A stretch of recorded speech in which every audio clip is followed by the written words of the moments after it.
Either way, SU is going to have to make a lot of these layups to make the ACC tournament. Poor guy. What Jordan was trying to do was make a layup. That's something that Syracuse center Eddie Lampkin has done a lot this season. And for the majority of the season, Lampkin has been finishing just with layups. But about 2 weeks ago, he made a conscious effort to finish with authority, with some more dunks like this. Eddie Lampkin can be doing a lot of that against NC State on Wednesday. The Wolfpack's top two front court players are gone.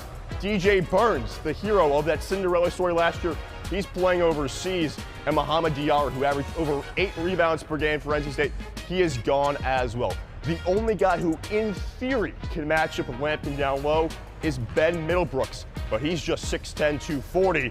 Lampkin, 6'11", 265. And before his single at Pittsburgh last time out, Lampkin had 3 straight double-doubles, averaging 21 points per game and 14 rebounds per game in that stretch. It's 28-12 Syracuse, 7:40 left in the first half. We're back in the dome. Austin Barrick here with Andrew Sullivan. The 5 on the floor for NC State are the same as before. Breon Pass and the 4 other starters, O'Connell, Dontrez Styles, Paul McNeil, and Ben Middlebrooks. Same 5 for Syracuse: Starling, Cuff, Bell, Davis, and Lampkin. O'Connell brings it to the left wing. Bounce feed to Styles. On the left wing, a 3. Barely grazed the rim. Offensive rebound pass, and he's fouled by Bell at the second notch of the right free throw line. First personal against Chris Bell. Breon Pass, a throwback player, one of just 8 ACC scholarship players who's been with the same team for all 4 years. NC State inbounds to Ben Middlebrooks, and now Pass has the ball. Swings it to McNeil in the left wing. Back to Pass, top of the key. Driving down the left alley. A runner in the lane is good. Barely grazed the rim. That was smooth from Pass. 28-14 the SU lead. 7 to play in the first. I think what makes that even more impressive, Austin, he's never started a game. And so many times guys these days, when they don't get the starts, they leave immediately.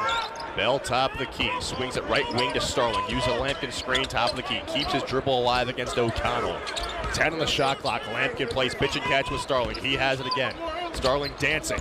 Drives in the paint. Kick out. Davis, 2 on the shot clock. He has to go. Bell floats one up. Too short. And State the rebound. Best defensive possession so far for Kevin Keats' squad. Middlebrooks, top of the key. Hand off. O'Connell, straight away, now down the right alley. Kick out, McNeil, top of the key against Davis. Drives with the left hand to Pass. A left wing 3 on the way. No good. Styles left in the air for the offensive board, but came down and traveled. He lost his balance. Boy, Dontrez Styles leapt up, snagged it from about 12 feet in the air. A 2-time transfer, played at North Carolina and Georgetown, and now applying a press against Syracuse. But SU breaks it cleanly from left to right. Styles had just 7 points and 5 rebounds in a loss against Syracuse in the nation's capital last year as a member of the Hoyas. Lampkin battling down low, gets Middlebrooks on the far block. Still 1-on-1. Bumping, floats one up, rattles around, no good, but drew a foul on Middlebrooks after about the 12th consecutive dribble from right outside the restricted area.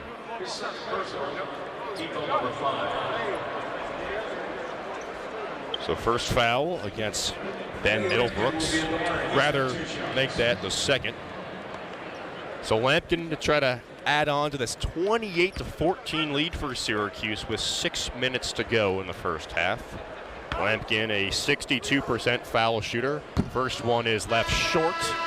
Brandon Huntley Hatfield for NC State checks in for Ben Middlebrooks. And Lucas Taylor checks in for Kyle Cuff. Lampkin third in the ACC in rebounding, has 11 double-doubles on the year.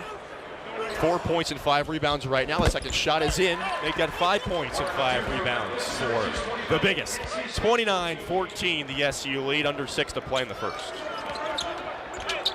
O'Connell plays pitch and catch on the other end. Pass Pass has it. Uses a Huntley Hatfield screen. Zigzagging in the lane. Hesitates, flips it up. No good, but was fouled by Bell as he shot a right-handed layup on the left side of the rim. Second personal foul against Chris Bell. Just the third on the team for Syracuse. Orange have done a good job man-to-man defense, staying out of foul trouble, yet still contesting nearly every shot this half. Pass, so we talked about how he stuck around. A North Carolina guy, like a lot of these players, our first shot is in, making it 29-15. He's from Reedsville, about 95 miles northwest of Raleigh. And like Andrew said, has never started, just 4 points per game. Is a three-point threat, 43% from there. The second free throw is up and in. Cuts the deficit to 13, 29-16, the Syracuse lead, 5:45 left in the half. They're still applying the soft man-to-man press. Starling quickly breaks it from left to right. Starling just 2 points on 1 of 3 shooting. For the third best scorer in the ACC. Floats it in the Lampkin, makes one man miss, goes up, and is fouled as Kevin Keats is begging for a traveling call, shaking his head and putting his fist in his pockets like he does so often. So the foul goes against Dontrez Styles. First personal against him, 6 team fouls now for the Wolfpack. Next one in Syracuse is in the 1-and-1. Lampkin's first free throw is good. Now 2 of 3 for the line for him today. And Jaquan Carlos enters for Chris Bell for Syracuse. 30-16 the SU lead, 5:30 to go in the first half. It's been impressive the entire way so far for Syracuse. Lampkin looked to the rim, second one on the way, and it's in. 31-16 the Syracuse lead, 5:30 to play in the first. O'Connell tapping the left side of his temple for a play. Flips to McNeil, dribbles to the top of the key, now hits pass to the left wing. Meanders in the paint, kick out O'Connell, not even looking to shoot. Carlos in his grill at the midcourt line, 10 on the shot clock. O'Connell left-hand dribble, zigzags down the lane, kick back out. Styles a three-pointer straight away, no good. Lampkin the rebound for the Orange. I'm Ian Nicholas. An absolutely wild finish to this game. 44 Syracuse, 41 UNLV in overtime. Austin, obviously I have run out of steam, but I know you're just the right guy to have in this moment to pump the Orange faithful up and tell them just how wild tonight was. I hope I am. Ian, Tyler, thank you guys so much. It was a true pleasure to listen to you guys bring us home from Vegas. Wow, what a game. Folks, America, I'll say this. Last Saturday, Bama, Georgia was declared the game of the year in college football. Fellas, you guys were in Vegas, so I'll raise America. Cuse UNLV might just be the new game of the year. Syracuse triumphs in a fitting fashion, scoring 44 points to beat UNLV in the desert, 44-41, its second-ranked win of the season. My goodness, what an instant classic. Wow. Syracuse, nearly 500 total yards of offense. I don't even know where to begin. The time of possession stuff was insane. SU 34 first downs to UNLV's 19. Syracuse possessed the ball for 40 minutes. UNLV just 20. Goes to overtime. The McCord interception with 8 minutes to go, and it was tied at 31-31. You're thinking, could that have been the mistake? Ricky White for UNLV getting jiggy with it. UNLV's methodical drive down the field. Bad defense from the Orange, bad tackling, no pass rush. But there's still time. There's still time left. And the Quinn Allen, the fourth down on the end around, lowering the shoulder, mano-a-mano, as Ian described so well, picking up the first down. Then Willard drops another interception on that same drive. I talked about it on the 7:30 update this morning with the Mets-Brewers game last night. If the Brewers' second baseman is positioning himself 10 feet to the right, that Nimmo single up the middle is a ground ball. It's a double play that ends the Mets season. If Willard makes that interception, Syracuse loses this game, right? But date with destiny, baby. Date with destiny. I don't know. Syracuse gets the big-time Jackson Meeks touchdown. That was a grown man's touchdown. Just went up and got it.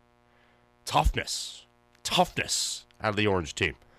Talk about the massive shot block call on Demetrius Weatherspoon, but then roughing the passer on 3rd and forever against the Rebels. And then Allen got the job done for his, I want to get this right, his 4th touchdown. Yes, 4th touchdown of the game for LaQuint Allen. Yeah, he'll probably be the Pepsi player of the game, folks. What a game. What a game. So happy to be part of it. So happy to see the vibes in here in the Ostrom Avenue studios. These are the nights that you don't forget. You know, this honestly reminds me of the Purdue game. Not shades of, but reminds me of the Purdue game in 2022 with the throw to the back of the end zone with Aronde Gadsden, who, by the way, showed up in a pretty big way today as well. 10 for 142 for Aronde. Welcome back, buddy. So, what a game. Syracuse wins it 44-41. That 4-1 record looks a whole lot better than a 3-2. Now you got 2 ranked wins. Oh, boy. Oh, boy. Wow. What a win for the Orange. All right. Let's get you caught up on some other stories around the country after SU takes it over number 25 UNLV 44-41 in an overtime thriller.